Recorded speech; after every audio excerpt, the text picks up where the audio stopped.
птицу большую. Ударили ее машиной.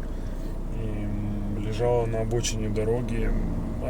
Я не знаю, что это за птица, я не разбираюсь. Но похоже на орла, большой клюв, лапы. Красивая птица. Я сделал круг, вернулся обратно и взял ее в коробку. Здрасте всем, меня зовут Олег Новиков, и сегодня я хотел бы рассказать вам историю, которая произошла со мной примерно где-то года 2 назад. Проезжая по дороге, по трассе, рядом с разделительной полосой, бетонным ограждением, я увидел большую птицу, которую, судя по всему, сбила машина, или он ударился в машину, нельзя было знать. Я проехал, и мне показалось, что он живой. Мне показалось, что он живой. У меня очень часто так бывает, когда я еду, вижу какую-нибудь там тряпку, мне кажется, что это котенок, я возвращаюсь и вижу, что обознался. Тут я тоже еду и думаю, мне показалось, что он живой. Я возвращаюсь обратно, 3 ряда движения в одну сторону, 3 ряда движения в другую, очень быстрый участок дороги, я остановил машину на обочине и смотрю. Через 3 ряда движения я смотрю, лежит мертвый орел. Не двигается. Ну, не орел, не знаю, я ничего в этом не понимаю, в птицах я не понимаю ничего. И я пытаюсь найти в нем какое-то движение. Я смотрю, где-то несколько минут я посмотрел, никакого движения нет. И я уже практически собрался уезжать, вдруг я вижу, что он поднимает голову. Он поднимает голову, пытается встать и опять ложится. Я взял ящик, положил себе рядом на переднее сиденье, взял свою кофту, одел перчатки и думаю, сейчас я его заберу. Теперь 3 ряда движения, машины едут, очень сложно перебежать на ту сторону. Нашел я такую дырку более-менее, перебежал на ту сторону, накрыл его своей кофтой и завернул вот так и прижал к себе и держу.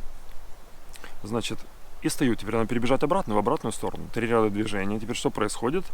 Все водители видят, стоит 2-метровый дядька вместе с какой-то кофтой в руках свернутой, прижавший ее к себе, и все начинают притормаживать. Теперь они притормаживают не до такой степени, что они останавливают движение, что я могу перейти. Они притормаживают до такого момента, для того, чтобы посмотреть. Они смотрят, что там происходит, и едут дальше.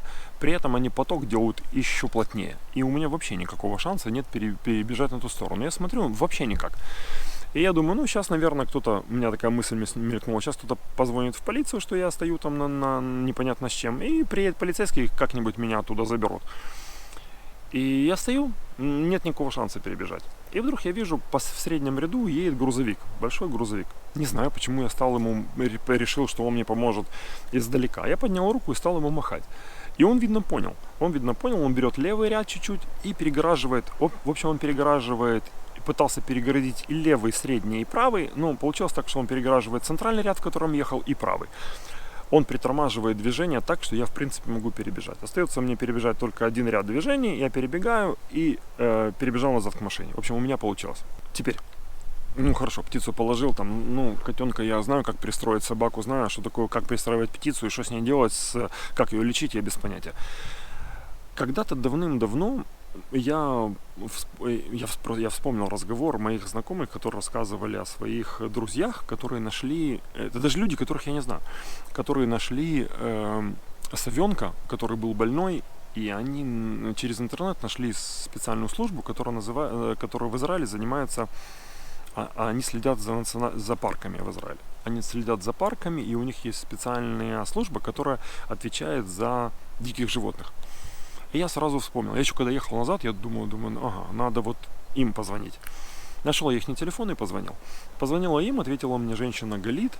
Я рассказал ей вот так и так, что я нашел, мне кажется, что это орел. Она спросила, он раненый? Я сказал, мне кажется, да, у него что-то с крылом. И она мне говорит, я тебе сейчас дам номер телефона, и ты сфотографируй мне, и на этот номер телефона пришли мне фотографии и свои координаты. Я говорю, хорошо. Я говорю, что потом? Она говорит, мы потом с тобой свяжемся. И все. Так, все очень без всяких лишних слов. Я говорю, хорошо. Я записал номер телефона, сделал несколько фотографий и отсылаю. Не успел я даже отослать вторую фотографию, получаю от нее сообщение, Олег, срочно, мне нужно, где ты находишься. Срочно. Я такой, что же это за птица такая редкая? Думаю, что же это такое? Срочно. Я посылаю, эти координаты, она перезвонит мне обратно и говорит, сейчас с тобой свяжется наш волонтер, он приедет и заберет птицу. Ну, во-первых, я был, конечно, в шоке от того, что как бы, да, кто-то приедет и заберет. Никто не сказал мне, ты поедь туда, поедь сюда в лучшем случае, или надо было самому в этом разбираться. Потому что они сказали, сейчас мы приедем, и сейчас кто-то приедет и заберет. Я говорю, ну хорошо. И я жду, проходит еще какое-то время, там, ну, совсем недолго. И пока я ждал, я, значит, смотрю на своего этого, на свою эту птицу, и он лежит, и он начинает прикрывать глаза. И я начинаю его немного так вот трогать и говорить, типа, ты не надо, так долго боролись, не надо, давай, не надо жить. В общем, ну он просто, видно, так прикимаривал потихонечку, ну мне так казалось, не знаю. В общем, позвонил мне человек, он сказал, что он волонтер, узнал, где я находится, и приехал. Он приехал, мы перегрузили его с одного ящика в другой. Я ему сказал, я заберу. Он говорит, нет, у меня есть специальная какая-то клетка. И было видно, что человек понимает в птицах. Он знал, как его брать аккуратно, потому что я вообще без понятия, что с ними, как это должно быть. И я ему сказал, и он забрал. Он сказал, что сейчас он отвезет их и эту птицу в их центр, а оттуда, если надо будет, что скорее всего надо будет, отвезут ее к врачу. Я сказал, я хотел бы, хорошо бы, чтобы если вы мне, позвони мне, расскажи мне, что мне просто интересно, что и как. Он сказал, да, конечно, я записал твой номер телефона, и позвонил, он мне сказал, что да, у него проблема с крылом, но вроде как крыло можно починить, и что вечером его перевезут в больницу для животных. В больницу для животных я спросил, что делается потом, он сказал, что если удается вылечить птицу, то потом они возвращают в то же место, где они нашли, где они поймали, в том же месте, там, где я ее нашел. А если нет, она остается жить в их питомнике. У них есть специальное такое место, там, где они держат раненых животных, тех, которые не могут жить в природе. В общем, молодцы. И я очень надеюсь, что они восстановят крыло и выпустят его в том же месте, там, где я нашел. Это было бы классно. Вот так закончилась эта история. Я на самом деле не знал, что есть такая служба.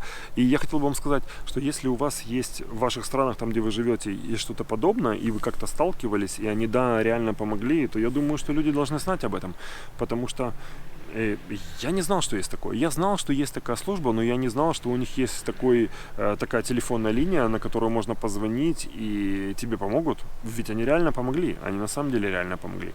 Поэтому молодцы, что я могу сказать. Это на самом деле очень, очень хорошее дело. В общем, потому что тут иногда с кошкой и собакой не знаешь, как справляться. Есть такие случаи, бывают. Дикое животное, или ту же птицу, я вообще без понятия, что бы с ними делать. Я бы, конечно, поехал бы в какой-нибудь птичий питомник и пытался бы там как-то найти доктора и вылечить его. Я бы, конечно, что-то сделал, но они на самом деле реально помогли.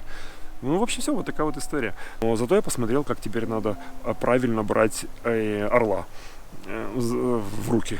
Посмотрел настоящего профессионала. В общем, все. Надеюсь, что не пригодится больше. Я очень надеюсь. Дауша? Чтобы все были здоровы, чтобы все летали. В общем, все. На сегодня все. Всем пока. Берегите себя. Удачи всем. Бай. Даушка, все? Пошли домой? Пойдем домой? Все, ты уже занудилась. Идем домой? Ты хочешь домой? Не мешай, я не люблю, когда ты лежишь. Ой, это собака, это все. Все, поехали. На ручке даже здесь. Нам еще бежать с тобой обратно, ты знаешь это? Господи. Да, я тебя тоже люблю. Все, пошли домой? Пошли домой? Хорошо. Все, пошли